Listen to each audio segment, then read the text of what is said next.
Voilà mes amis, un grand bonheur, une grande joie de se retrouver avec Monsieur Ababou.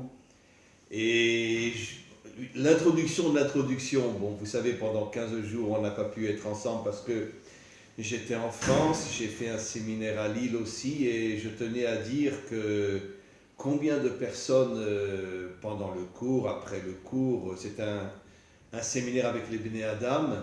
Et combien sont venus me voir et me dire Rav, vous ne pouvez pas savoir combien on apprécie vos cours avec Monsieur Ababou.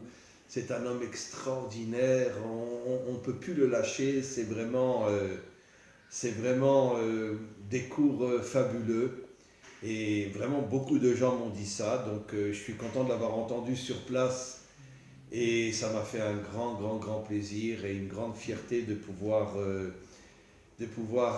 avoir cet échange avec vous.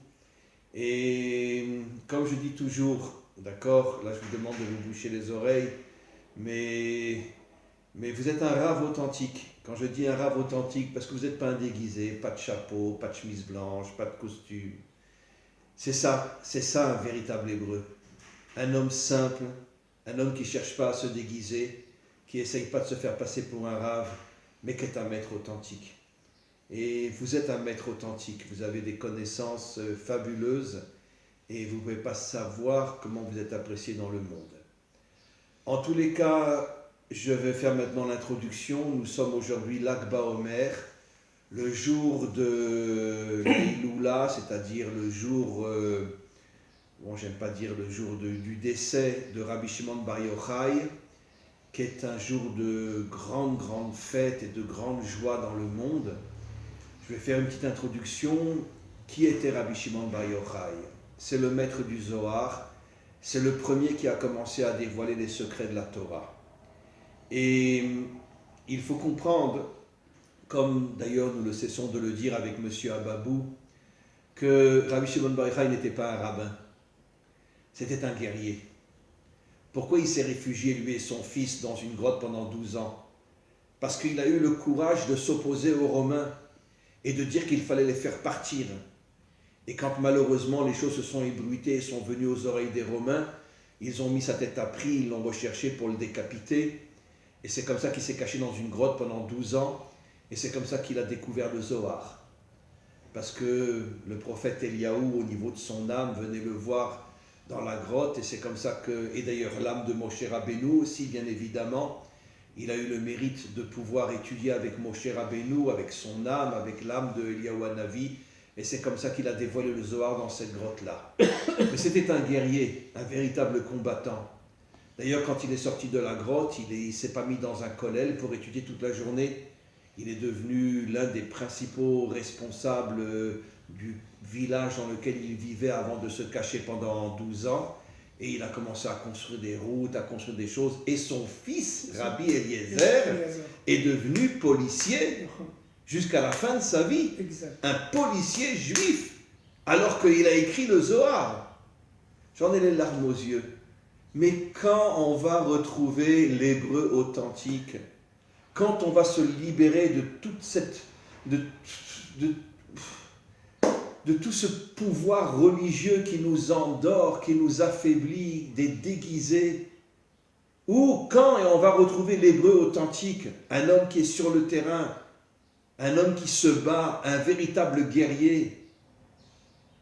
En tous les cas, Rabbi Shimon Bar Yochai était un guerrier. Mais je tiens aussi à dire que qui c'est qui a libéré son âme?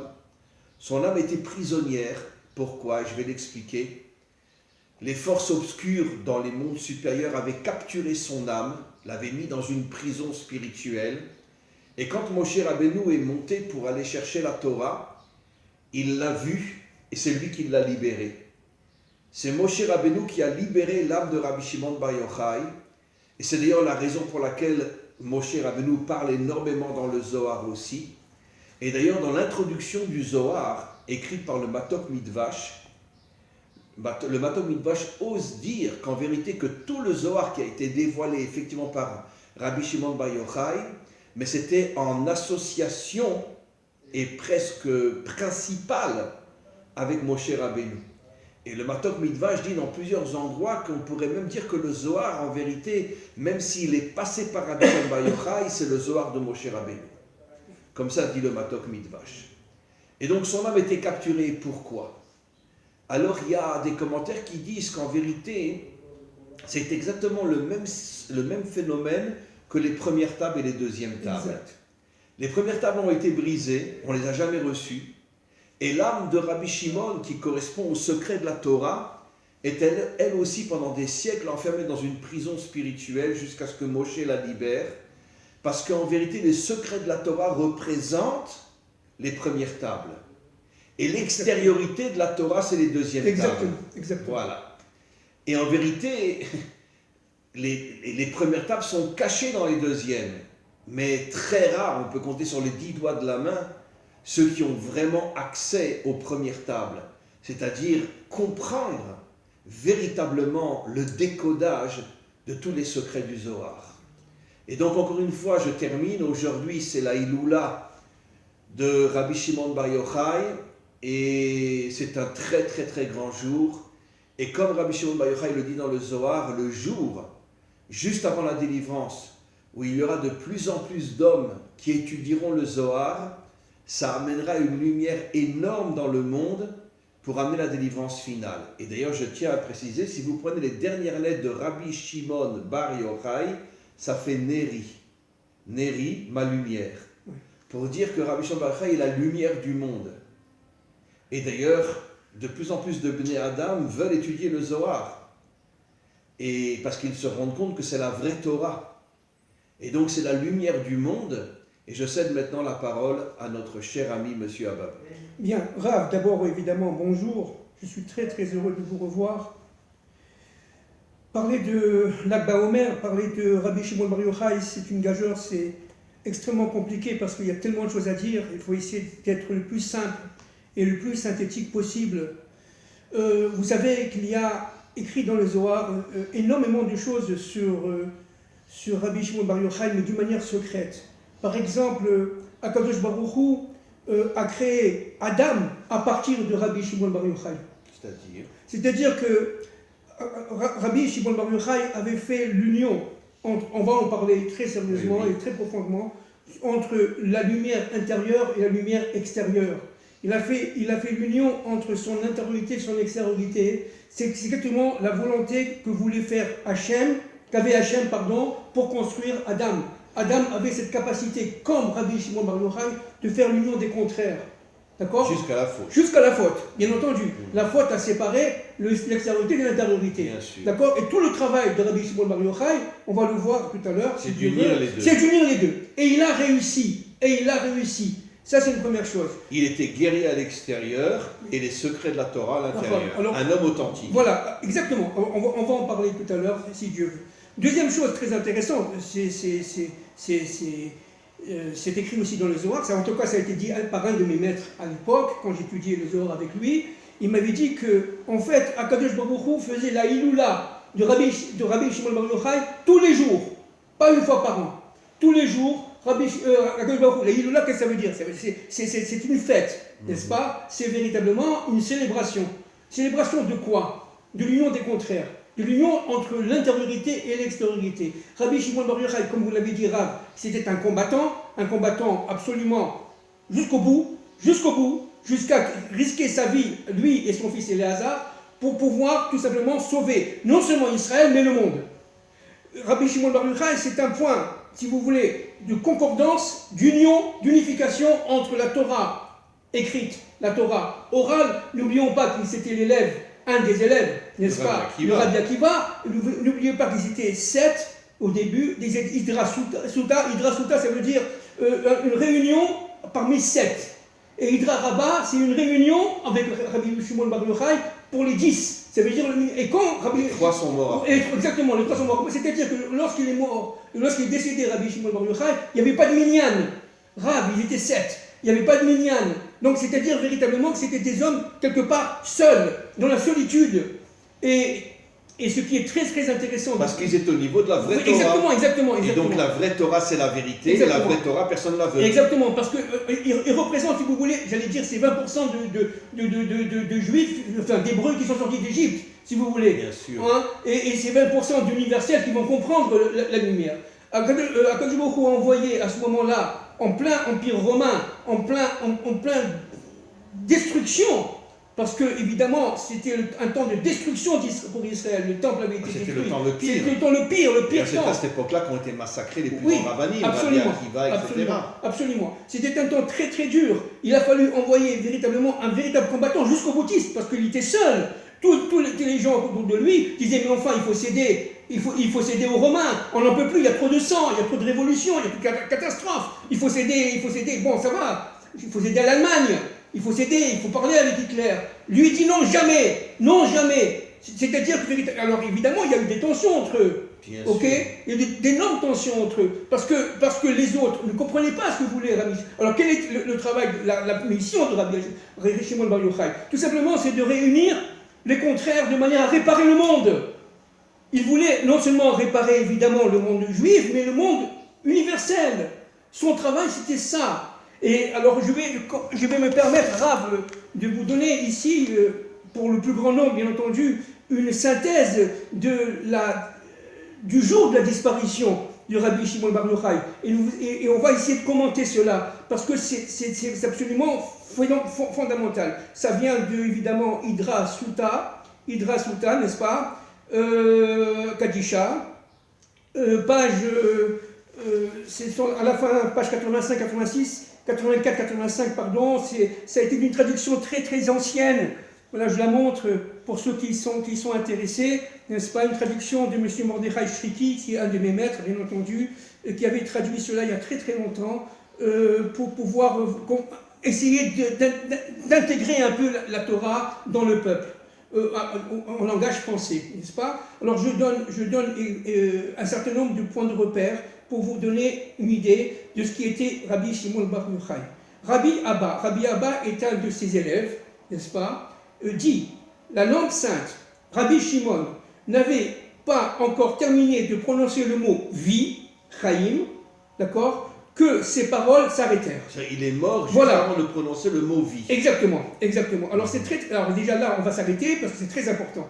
Pourquoi on l'appelle la lampe sainte? Qu'est-ce que c'est que la lampe sainte? D'abord, une lampe, c'est un corps. C'est un corps qui va porter en lui une mèche et une flamme. La flamme étant liée à la Neshama, le corps étant lié à la Malchut, étant lié à donc la Bina et la Malchut. D'accord? La lumière, c'est la Bina, voilà. et le corps, la fiole, c'est la Malchut. C'est la Malchut, d'accord? Et Rabbi Shimon était les deux. Exactement. C'est comme ça qu'on l'appelle la lampe sainte. Exactement. Hein? D'accord? Ça, c'est très très important de comprendre. Qu'est-ce que c'est que la mèche? C'est cette force intérieure qui porte. Qui réunit la Bina et la Malchut. C'est le Vav. Hein? Le Vav. C'est exactement ça. Tiferet. C'est Tiferet. L'union des contraires. C'est exactement ça. C'est Tiferet, c'est l'union des contraires. Donc cette mèche-là, c'est un Vav qui réunit le corps, c'est-à-dire la Malchut, à la Bina. Ok? Ça, c'est très important. Alors je reprends un peu, on va se permettre de s'arrêter de temps en temps. Moi, j'écrivais, mais je n'entendais plus rien. Je ne levais pas la tête parce que la lumière était trop grande pour que je puisse la contempler. Alors, de quelle lumière s'agit-il? Alors, il faut comprendre d'abord qu'il était dans une pièce, dans l'intériorité, et c'était la lumière qui était à l'intérieur de la pièce et qui sortait de l'intériorité de Shimon Bar Yochai. D'accord? C'est-à-dire véritablement que c'est ce qu'on appelle, nous, ce Or Aganouz, cette lumière intérieure qui vient d'Adam Arishon, qui a été quelque part obscurcie par la faute et qui a ressurgi à ce moment-là. D'accord? Et cette lumière-là, qui était vue évidemment que par les élèves les plus intimes, les plus proches, comme Rabbi Abba de Rabbi Shimon Bar Yochai, parce qu'ils savaient très bien que cette lumière-là venait de Bereshit, elle venait véritablement de la création, du début de la création. La lumière cachée. C'est la lumière cachée. Rabbi Shimon est arrivé à redévoiler en son temps la lumière qui se cache dans le monde. C'est ça. Et vous savez pourquoi il a fait ça? Pour qu'elle se révèle à la fin des temps de l'histoire. Mais bien sûr. C'est ça le but. Le but. En vérité, les grands maîtres font toujours une expérience qui se réalisera complètement au moment de la délivrance. C'est ça. Alors je continue.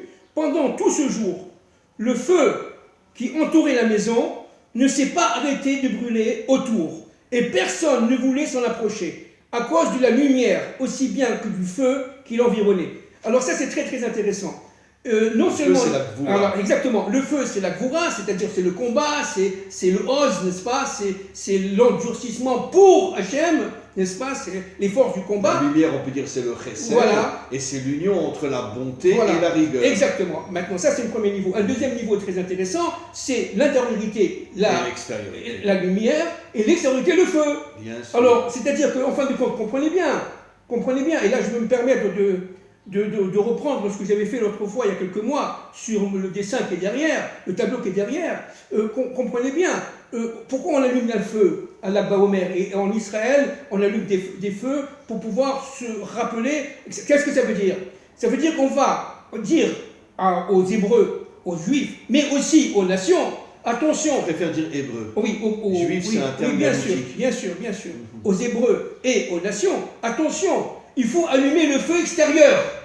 Parce que les nations, c'est l'extériorité d'Israël. Vous comprenez?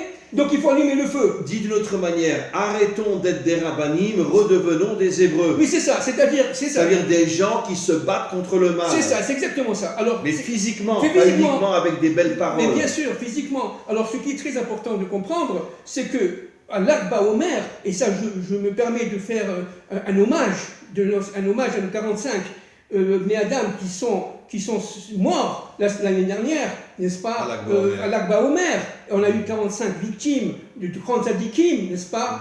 Eh bien, c'est 45 Gematria Adam. Et Gematria Géoula. C'est-à-dire qu'en fin de compte, Dieu nous donne ici un remèze, un code, un langage codé. Attention, nous sommes en train de reconstituer Adam Arishon, parce que c'est la Géoula, parce que c'est la délivrance. Adam a la même valeur numérique que Géoula, Voilà, la délivrance. 45. Pour montrer que tout le but de l'homme, c'est d'amener la délivrance. Ben oui, bien l'homme sûr. authentique. Bien sûr. Alors, Anachnouma, c'est aussi 45. Bien sûr. C'est-à-dire le même, la lettre féminine par Non, excellence. ma, ça veut dire on reste avec des questions. Oui, mais bien sûr. On n'a pas de réponse, Oui, c'est ça. mais on a une émouna totale en Absolument. Dieu et on sait qu'un jour on aura les réponses. Mais exactement ça. Mais Voilà. vous m'avez pris ce que je voulais dire exactement. C'est-à-dire, mas, qu'est-ce que ça veut dire? C'est d'abord c'est un questionnement, mais aussi et surtout, c'est par le féminin. La lettre même, ima, vous voyez, est féminine, la lettre e est féminine. C'est-à-dire, véritablement, là, c'est lié directement à la malchoute. Absolument. À la malchoute. C'est-à-dire à C'est la ce que royauté Moshe Rabbeinu divine. a dit, Venach Anachnu ma. Nous sommes ma. Exact. Ça veut dire nous restons avec des questions sans réponse, ça. mais nous n'abandonnerons jamais Hachem. Exactement. Même si on ne le comprend pas. Exactement. Le but, absolument, c'est d'allumer cette lumière en nous, et ça, Rabbi Shimon Bar Yochai l'a fait, avec cet émouna, pour essayer tout simplement de comprendre qu'il y a un plan secret derrière tout cela, qui mène le monde vers la réussite et vers le bien. La lumière cachée. La lumière cachée.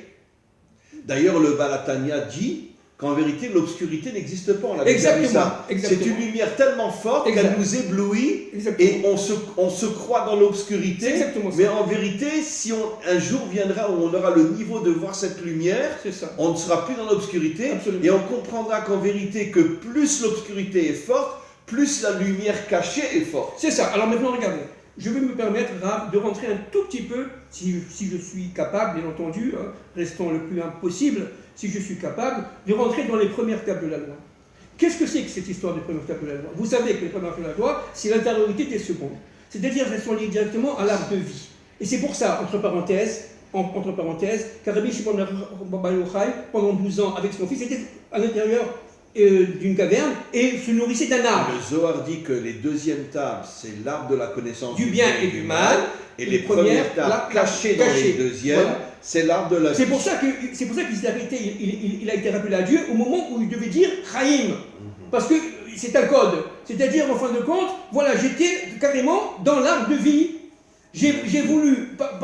Le Zohar est appelé l'arbre de la vie. Bien sûr, j'ai voulu tout simplement faire le lien entre l'arbre de la connaissance du bien et du mal et l'arbre de la vie. Absolument. D'accord? Et alors, qu'est-ce que c'est que cette histoire de première étape de la loi? Ce sont tout simplement les deuxièmes, l'extériorité, mais donc féminin, décodés dans la masculinité. C'est-à-dire, vous comprenez? C'est-à-dire qu'en fin de compte, on va recevoir, grâce à la lumière intérieure, chacun notre fonction clairement par ce qu'on appelle le Mashiach ben David, n'est-ce pas? Il va nous donner clairement et on va l'accomplir par notre côté féminin.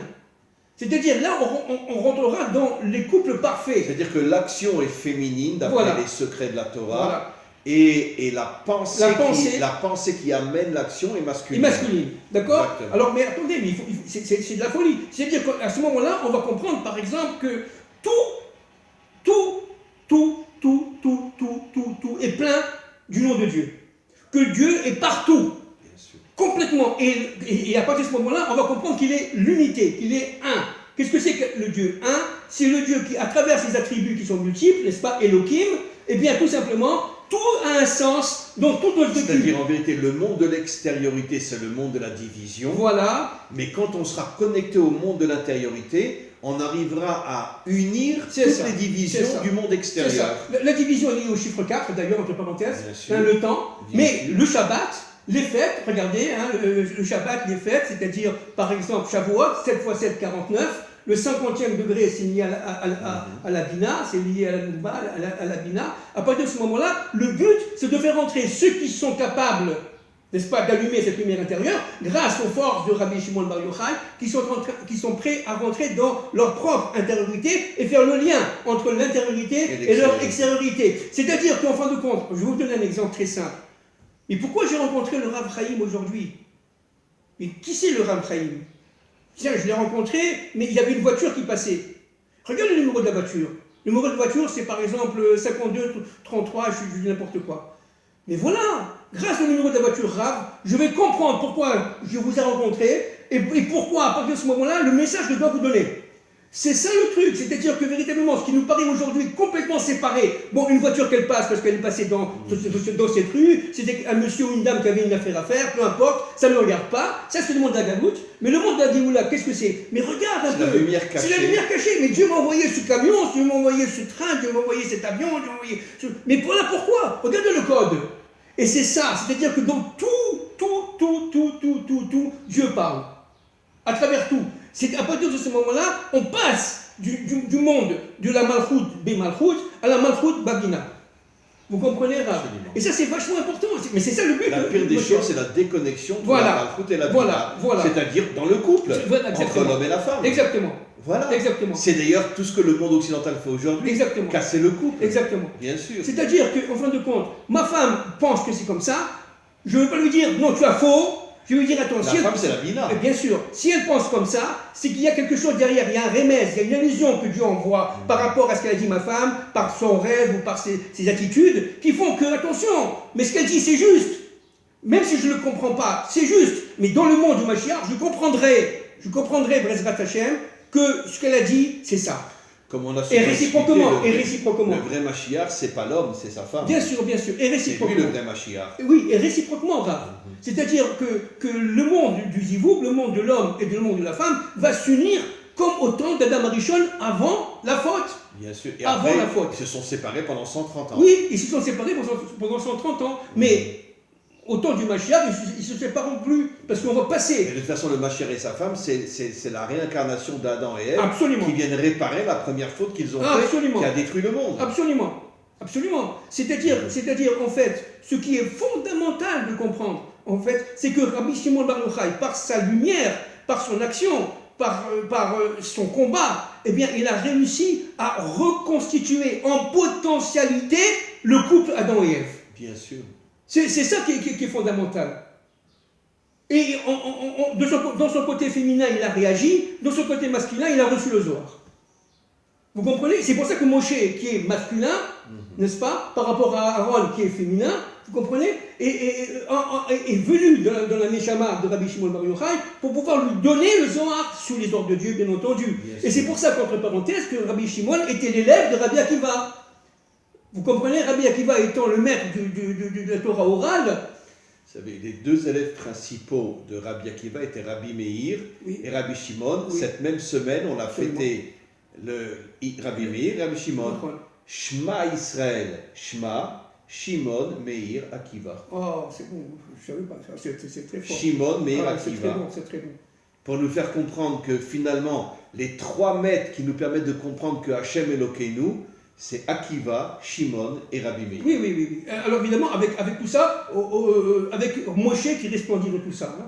Évidemment, Moshe va revenir, évidemment, dans l'âme de Mashiach, dans la fonction La Neshama du Mashiach, c'est Moshe Rabbeinu. Oui, absolument. La Bina. C'est la Bina, c'est Netzar, hein, c'est la Bina. Oui. Bon, maintenant regardez, je vais, avant de continuer, je vais me permettre de vous rappeler un certain nombre de choses. Bon, ici, vous vous rappelez, il y a quelques mois, j'en avais parlé, ici vous avez, bon, en super synthétique, en super condensé, ce qu'on appelle le Pardes, Pshat Remez Draj Soz, qui est en fait de compte, bon, disons, d'une manière extrêmement simple, une sorte de carré, vous voyez, et chaque qui va de bas en haut et de haut en bas, et avec, si vous voulez, deux types de triangles, ce qu'on appelle moi le mont Sinaï. Le premier est mont Sinaï et le deuxième mont Sinaï inversé, vous voyez, et ici il y a une ligne qui va séparer les deux monts Sinaï. Quand Akadosh Baruch Hu a créé Adam, il a créé Adam dans le mont Sinaï qui était quelque part fixe et réparé.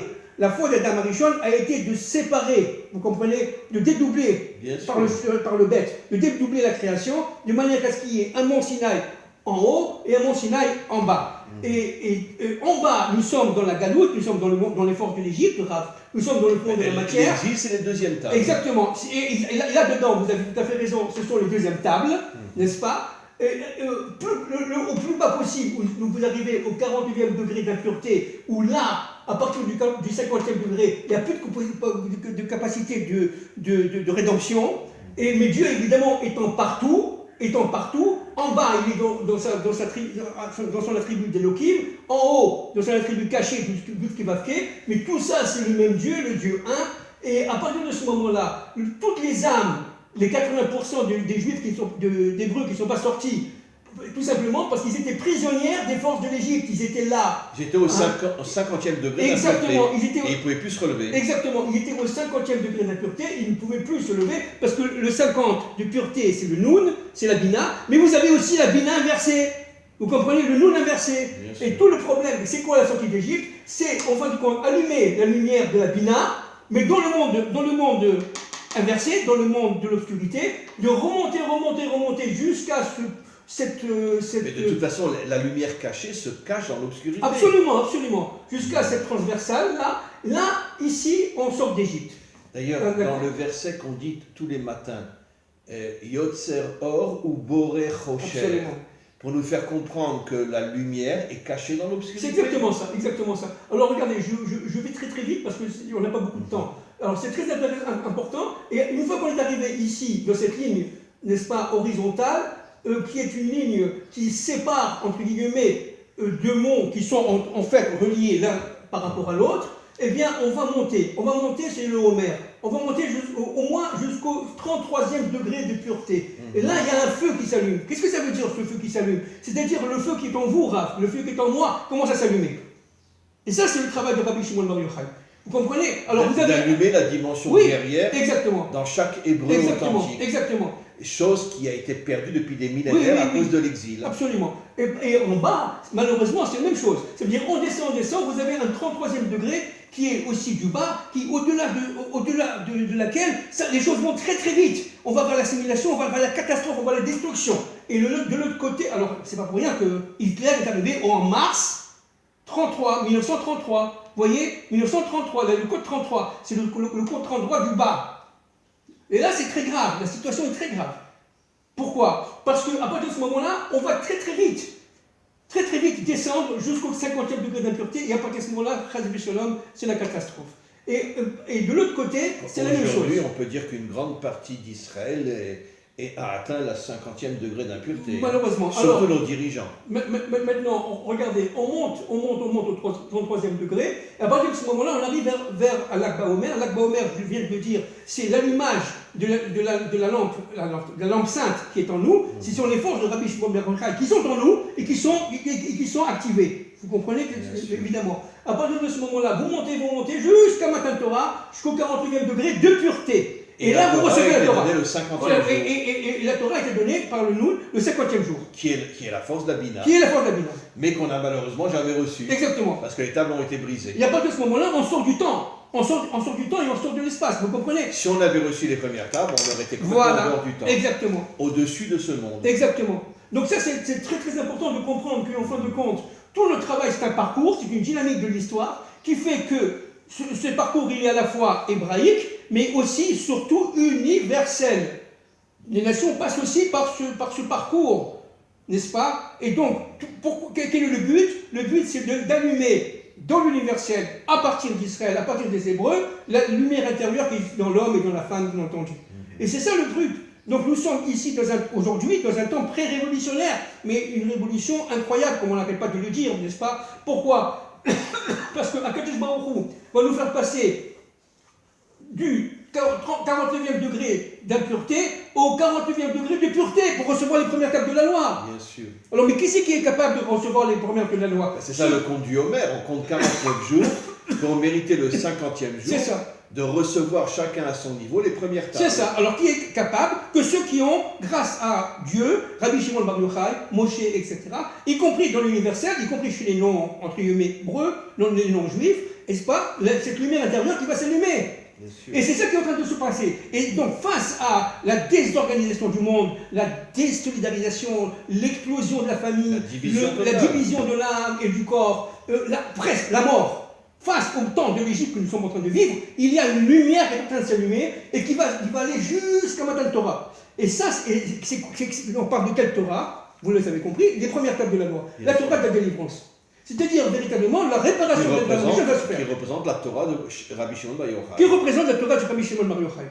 À partir du Zohar. C'est pour ça que le Mashiach va être tout simplement imbibé de Zohar. Imbibé de Rabbi Shimon Bar Yochai.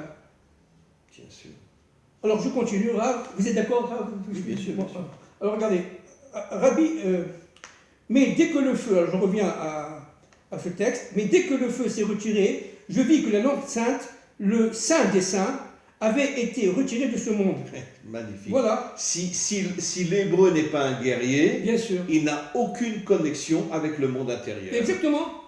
David, exactement. Moshe, exactement. des véritables guerriers. Exactement. Exactement. Il était enveloppé de son talit, penché du côté droit, et son visage souriait. Bon, évidemment, c'est connu, mais ça, c'est très important. Pourquoi son visage souriait? Parce qu'évidemment, il était rentré directement au Gan Eden, c'est-à-dire qu'il était rentré directement dans l'intériorité de la lumière. Hein? Vous savez que le début du Zohar nous dit dans son introduction que le Mashiach rend visite dans la yeshiva de Rabbi Shimon Bar Yochai tous les jours. Oui.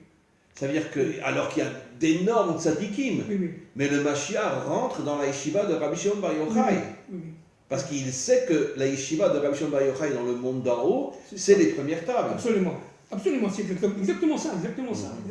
Alors, Rabbi Elazar, son fils, tomba 3 fois, bon c'est tout codé, n'est-ce pas? Tomba 3 fois sans pouvoir ouvrir la bouche. Nous étions 3, encore une fois 3, regardez 3, Rabbi Elazar, Rabbi Shimon et Rabbi Pinchas, ils sont très connus, Ben Yair, ils sont très connus. Rabbi Elazar, son fils, et Rabbi Abba l'ont alors élevé de sa place sur un lit. Et toute la maison exhalait de bonne odeur. Alors, il y a plein de commentaires des Rachamim, n'est-ce pas? On parle des odeurs magnifiques du Pardès, du Gan Eden. Quand Rajbi est décédé. On parle quand Rajbi est décédé, bien entendu, on parle de la disparition de Rabbi Shimon Bar Yochai, n'est-ce pas? Ils ont pris le corps, Alors, ce qui est très intéressant, c'est que le corps, vous voyez, a été soulevé. Regardez, il se leva dans l'air, par miracle, et le feu le précédait. C'est très important, ça. Alors, il y a plein de commentaires dans le Zohar, mais notamment un qui m'a touché terriblement. Les 200 âmes les plus pures d'Israël sont venues dans ce monde pour porter le corps de Rajbi. Le corps de Rajbi, n'est-ce pas? Dans un monde embaumé de fleurs et de trucs. De bonnes odeurs. De bonnes odeurs, etc. De bonnes odeurs, etc. Et la lumière, l'air et le feu le précédait. Ce feu le précédait, pourquoi? Parce que maintenant, on va essayer de comprendre. Parce qu'en fin de compte, pour qu'il y ait le Mashiach, il faut que le feu précède. Et c'est quoi le feu? C'est le réveil des nations, le réveil de la féminité, le réveil de l'extériorité, qui va réveiller Israël, qui va réveiller. Donc le feu précède quoi? le feu précède la sortie du Mashiach. C'est le ventre, ce qu'on appelle le ventre du Mashiach. Comprenez? L'armée du Mashiach. Ça, c'est vachement important, sinon il ne peut pas y avoir de Mashiach. Le Mashiach, c'est pas un Père Noël, j'arrête pas de le dire. N'est-ce pas? Alors, on entendit alors une voix qui proclamait « Entrez et venez vous rassembler à la Iloula de Rabbi Shimon ». Lorsqu'il s'introduit dans la grotte, une voix y retentit, y annonçant « Cet homme fait trembler la terre et fait trembler les royaumes ». Alors vous avez compris, bon la terre, on comprend. Vous savez, il y a... Parce qu'il amène la délivrance. Vous savez que dans le Zohar, vous le savez, je sais bien, que les animaux, ils mangeaient énormément de cet arbre de caroubier, sans faim, ils avaient tout ce qu'ils voulaient. Et quand Rabbi Shimon est parti, il est décédé, eh bien, il ne pouvait plus c'est-à-dire qu'en fin de compte, l'ordre de la nature est redevenu tel qu'elle-même avant Rabbi Shimon, où il fallait véritablement se battre, manger, chercher la nourriture, etc. Maintenant, ce qui est très intéressant, cet arbre-là, c'est quoi? Vous avez compris, c'est l'arbre de la vie. Bien sûr. Hein? C'est l'arbre de la vie. Ok? Et ce qui est très intéressant, c'est qu'il fait trembler la terre. Pourquoi? Parce que la terre a fauté. Et la terre a fauté. On le sait. Mais les royaumes ont fauté encore plus. C'est les pires. C'est les pires. Encore plus. Les dirigeants. Oui, bien sûr. On parle des dirigeants. C'est-à-dire qu'en fin de compte, là, c'est un clin d'œil de Dieu, là. On dit qu'en fin de compte, chez Rabbi Shimon bar Yochai, en faisant l'union des contraires entre son intériorité et son extériorité, va sauver tout simplement le monde en détruisant les royaumes. Ça veut dire les élites. On parle des élites, n'est-ce pas? On ne parle pas des peuples, bien entendu, on parle des élites. Bien sûr. Qui manipulent les peuples. Bien sûr. Et c'est ce qu'on voit, on est sur le point de vivre ça. Donc il faut comprendre, et ça c'est très très important, c'est écrit dans le Zohar, n'est-ce pas? C'est très important de comprendre que le feu précède la sortie du Mashiach.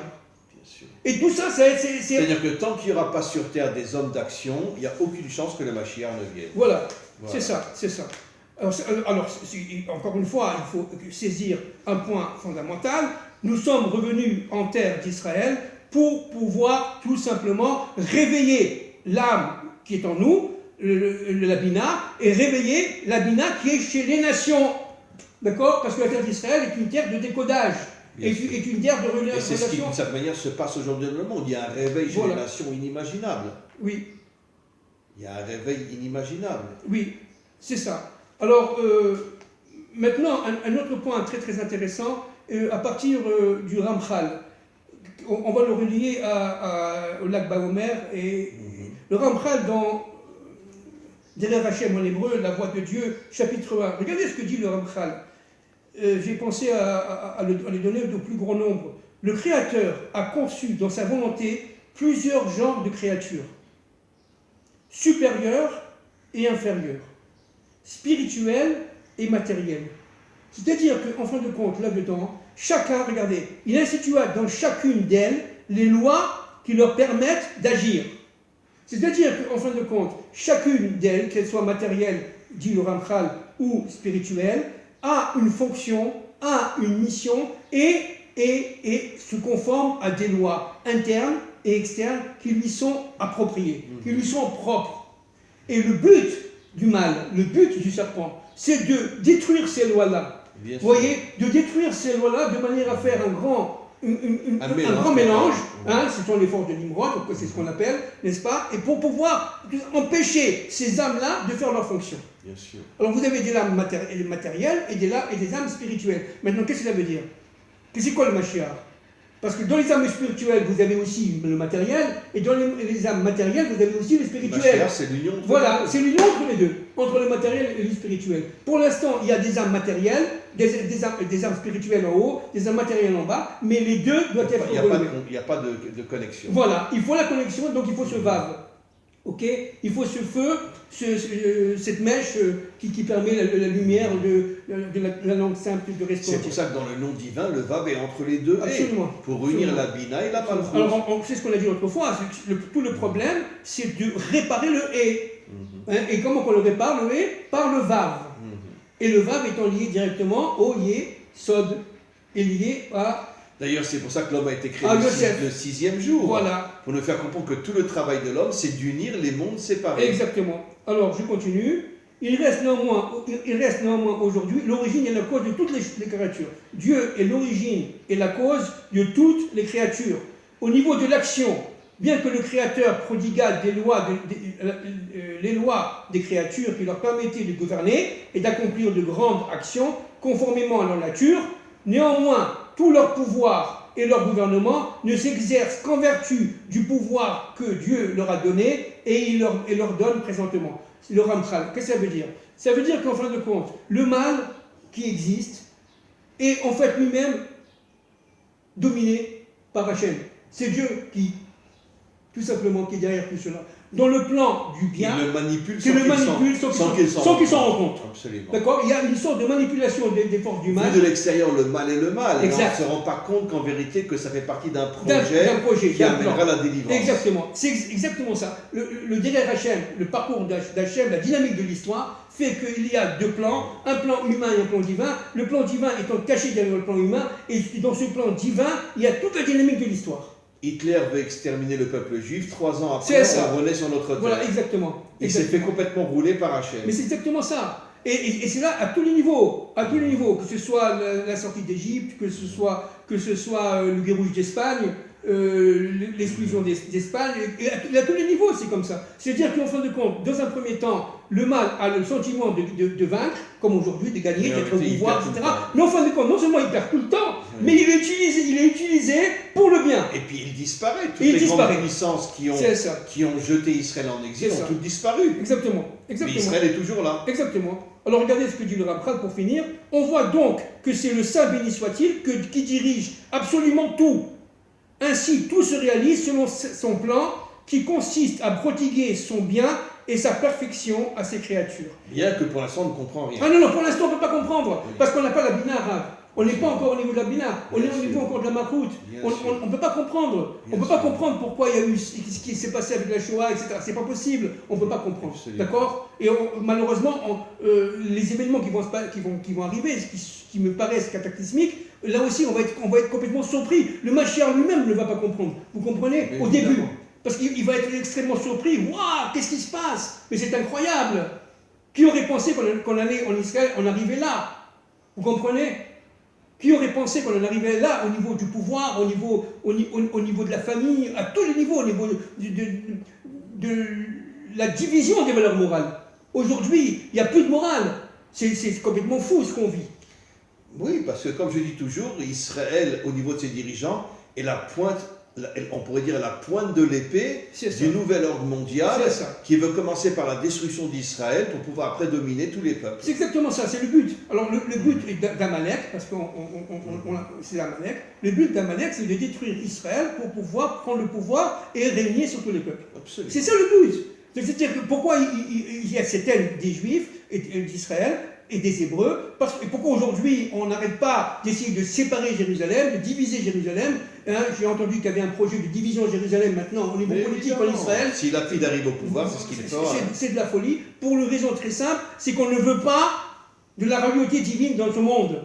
On ne veut pas de la Malchoute. La Malchoute étant évidemment... On ne veut surtout pas la terre d'Israël. Voilà, et les premiers qui haïssent la terre d'Israël, c'est nos dirigeants aujourd'hui. Exactement, parce que c'est la Malchoute est remise en question complètement. La Malchoute étant la royauté divine, bien entendu. Absolument. On ne parle pas des rois humains. Le roi humain, c'est rien du tout. Ce sont des attributs, c'est tout.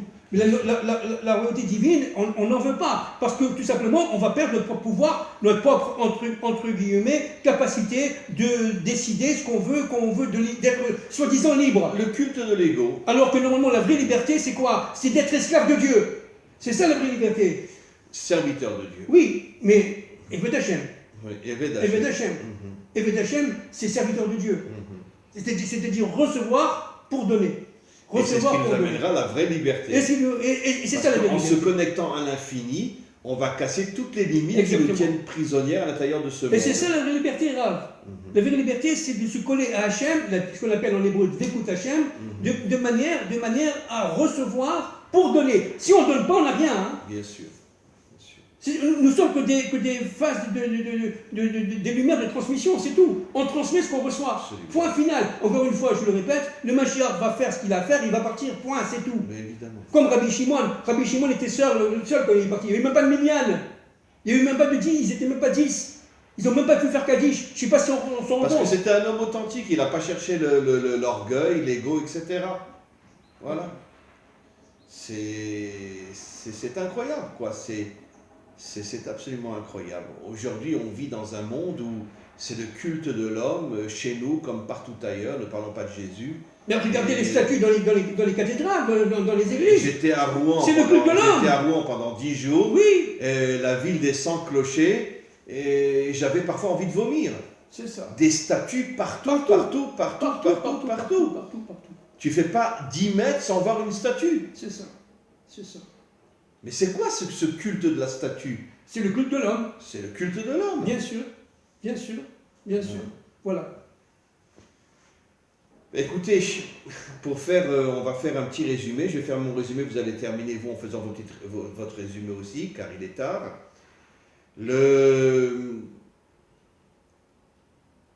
On comprend que finalement, Rabbi Shimon Bar Yochai, comme il le dit lui-même dans le Zohar, fait partie de l'intériorité de la délivrance. C'est ça.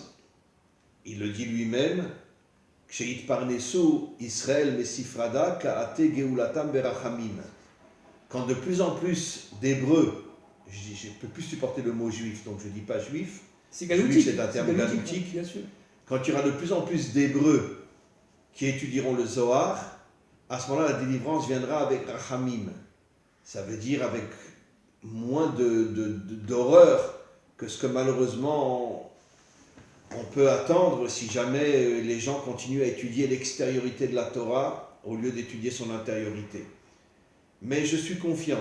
Je pense que de plus en plus de gens vont commencer à étudier le Zohar et ça va nous permettre d'alléger un petit peu toutes les souffrances de l'accouchement qui précéderont la venue du Mashiach.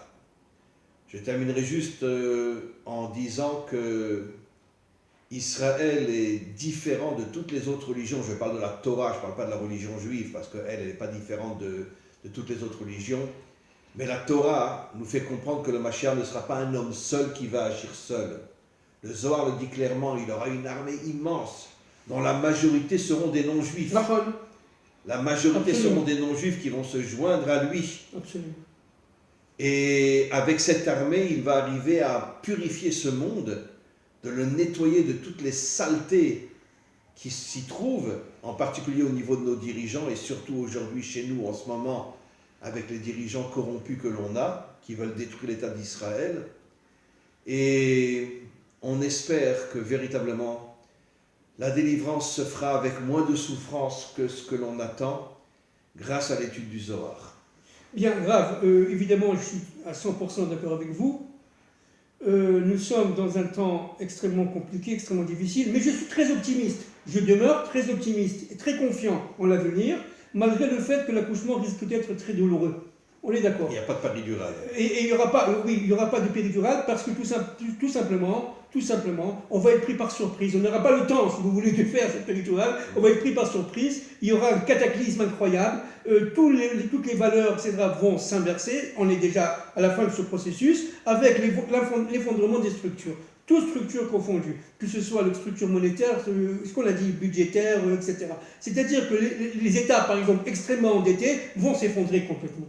Vous comprenez? Et cet endettement va entraîner évidemment la déconfiture des banques, la déconfiture de l'épargne, ce qu'on appelle l'épargne publique, l'épargne privée des ménages, l'épargne liquide. Tout ça, ça va malheureusement s'effondrer, disparaître, et les gens vont rester comme ça. Et c'est là qu'il va y avoir la révolte. Et cette révolte-là, c'est l'armée du Mashiach qui va dire maintenant ça suffit, c'est le daï de l'histoire, comme on l'a dit, n'est-ce pas? Ça suffit, venant des femmes, et notamment des femmes françaises, on l'a déjà dit de nombreuses fois, qui vont tout simplement se révolter en disant maintenant ça suffit, on cherche la liberté, on cherche la vérité, on veut absolument être maître, maîtresse de notre destin, avec Dieu. Elles vont comprendre, parce que la lumière va s'allumer. Vous comprenez? Il y a, si vous voulez, deux phases. Une première phase, révolte dans la malchoute, dans le côté politique, économique, social, etc. Et ça, c'est la première phase d'allumage. La deuxième phase d'allumage, ça va être carrément l'allumage de la lumière intérieure. Elles vont comprendre qu'en fin de compte, elles sont dirigées par Dieu. Et c'est ça qui vont pousser le Mashiach. Comprenez? Comme le dit le prophète Obadiah dans l'avant-dernier verset, que la délivrance viendra de France. C'est exactement, elle vient de France, mais elle va faire tache d'huile en Amérique et partout dans le monde, n'est-ce pas? Parce que tout simplement, les peuples sont complètement inféodés à ces élites, complètement esclavagisés, si vous voulez, entre guillemets, et donc impossible de bouger, ni à gauche ni à droite, comme on dit dans la Torah, n'est-ce pas? Parce que tout simplement, elles sont ficelées. Elles sont ficelées. Donc, mais il y aura une grande révolte. Mais il y aura une grande révolte, c'est pour ça que je suis très optimiste. Ça va faire très peur. Il y aura qui va venir d'abord de manière par surprise, de manière extrêmement surprenante. Il va y avoir vraiment, comme on l'a dit de nombreuses fois, une révolution française. Mais cette fois-ci, le peuple va reprendre le pouvoir. Et il va ficher à la poubelle tous les dirigeants. Et il va éjecter tous les dirigeants, progressivement d'abord de France, après de la terre entière. Et c'est ça le mouvement. Voilà, merci beaucoup pour cette intervention et cet échange magnifique. Et merci à tous ceux qui écouteront ce cours qui est vraiment fabuleux. Et on se retrouve la semaine prochaine Si Dieu veut. pour continuer. Merci beaucoup.